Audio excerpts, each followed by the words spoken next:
Hey sisters, it's Amy from TorahSisters.com. In this video, let's talk about planning get-togethers during the Feast of Unleavened Bread and why that is important. And it just takes effort. It's not terribly hard, but it takes effort and planning. If you need ideas, Torah Sisters magazine was made for ideas. This whole doing the feast is new to so many of us. This makes it very, very practical, all based on scripture. The current issue is about Passover unleavened bread, and then I have back issues also from past year's spring feast. So go and get the magazine. Links are in the description below. But sisters, I just want to remind you, as we're about a month out from the Feast of Unleavened Bread, that getting together with other believers is so important during this feast. On the first and last day of the feast, there should be a holy convocation. Your congregation or your fellowship should be planning a special service on those days. If you don't have a congregation, plan one for your family. Your family is your flock. You and your husband should be planning a holy convocation of some sort. On those days in between, there's much fewer instructions about those in scripture. So you have a lot more leeway. But sisters, I know it's so tempting. It's so tempting to just stay at home, take the week off work, but then really just relax and do nothing. And we Americans equate relaxing with doing nothing. And yet, even when we're doing nothing, you're still going to fill up your time with something. And sometimes it's so appealing to stay home, have downtime, as we call it, and surf our phones, watch movies, catch up on some reading, but be alone. And I understand that. Believe me, I enjoy all of that too. But during the feast, this is a special time. Hopefully a lot of the men and dads and some of you ladies have time off work. This is a time to get together with other believers.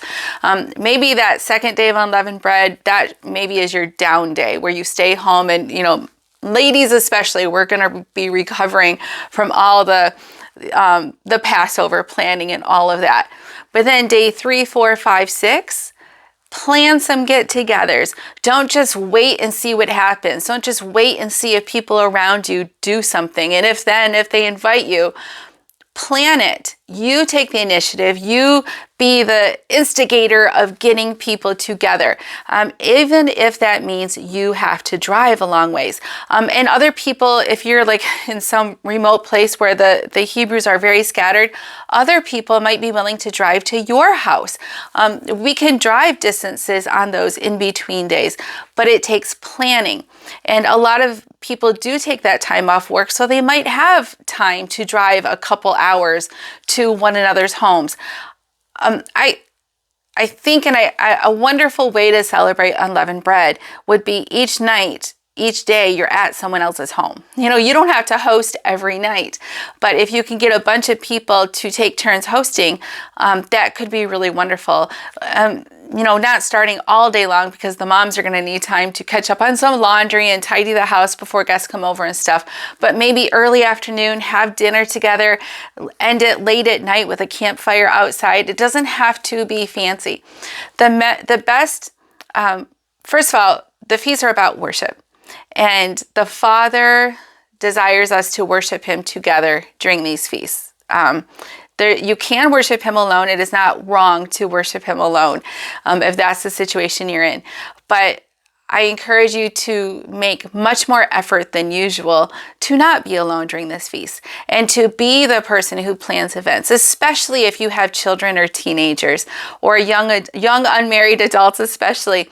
Work very hard to gather with other believers. You might have to travel to another congregation and even, go camping there or something so that you're close by so you can join in their festivities. These things cost money, I know. Hopefully you've been setting aside part of your tithe, part of your personal offerings to accomplish these things. If not, try to scrounge up some money in the next month so that you can be with other believers. Plan get-togethers. You can. There's nothing wrong with getting the teenagers or the young adults in your area together, or you and your friends, whoever, go bowling or go roller skating or do some fun stuff. The things those kinds of things in my house are splurges because they cost a lot of money. So that's a splurge. And so we do those kinds of splurges during the feast. We have time, and I've set aside money to celebrate those feasts. Now, there's nothing spiritual in going bowling, but it's also just fun. And then after bowling, bring everyone back to your house and have a campfire and sing some worship songs around the campfire and just enjoy each other's fellowship. Go around the campfire and say what you're grateful for. Remember, these feasts are celebrations. They're celebrations of the Father's provision. The barley harvest was in. Imagine what it was like in ancient Israel when people did these feasts. They relied on the Father to sustain their provisions all winter long, and now their first barley harvest is in, and now they can eat it. What a joyous party. We don't live like that anymore, but that doesn't mean we can't still celebrate his provision, because as Americans, most of you are Americans, we have plenty. And this should be a celebration. Get together, have worship jam nights, have everybody bring your instruments and come over. Now, again, all of these things take planning. Even a worship jam night, which I love those, that takes planning. You have to print off some lead sheets of some of your favorite songs, enough copies for everybody. Maybe you print off some lyric sheets so that everybody can have copies. Those things require planning. And you've got about a month still. You have time to plan those things. You have time to plan gatherings. You have time to call the bowling alley and reserve some lanes and invite people around you. Be the person who plans. Not every night. You don't have to be the one who plans every night.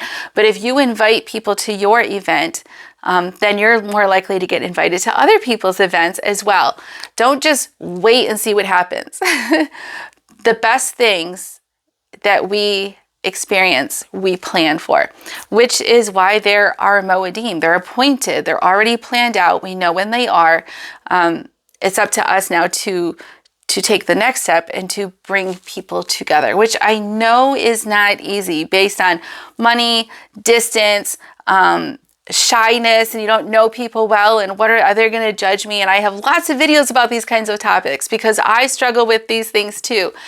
And yet, I think we just have to somehow figure out how to overcome those barriers so that we can be with people during the feast, not sitting at home watching only. It's not wrong to sit at home and watch online teachings, but that's not the best way to spend the entire feast. Figure out a way to get with other people. Get them together. Be the one who draws them in. Even mail invitations, snail mail. What a special thing to get an actual invitation in the mail, isn't it? Instead of just a Facebook invite. That makes it seem like it's not an important thing.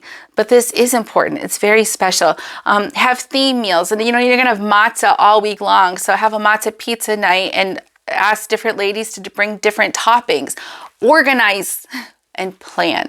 All right, this video turned out way longer than I thought, but I have a lot to say about it because I'm so excited for the feast and I plan to be with people, and I hope that you can make that happen too. I know it's not easy.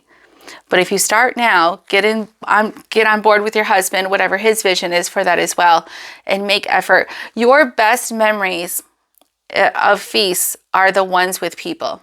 Your best feast memories are not the ones where you're sitting on the couch. You don't remember sitting on the couch and playing Candy Crush for an hour. Nobody remembers that. Like it's insignificant. It's not wrong, but it's insignificant. You're going to remember significant things like worship and dancing and eating a good meal with people and sitting around a campfire and watching your kids make friends and you making new friends. I know a lot of you are older single ladies. You don't have a family. You have to make even more effort to go be with people because you are delightful and the body of Messiah needs you with them as well. Just celebrate, be thankful, make your focus on worship and gratefulness and celebration and remembering the Exodus and the cross and the gospel. How can that go wrong? Those are things that we all have in common. This shouldn't be a stretch for us. And yet it is because we're human. But I encourage you, we have to try. We have to make a really big effort. And if you wait until the last minute, it's going to be too late in most cases. People will already have plans or they won't have the money or they whatever. Plan ahead some of these get-togethers. All right, I'll see you later, sisters. Bye.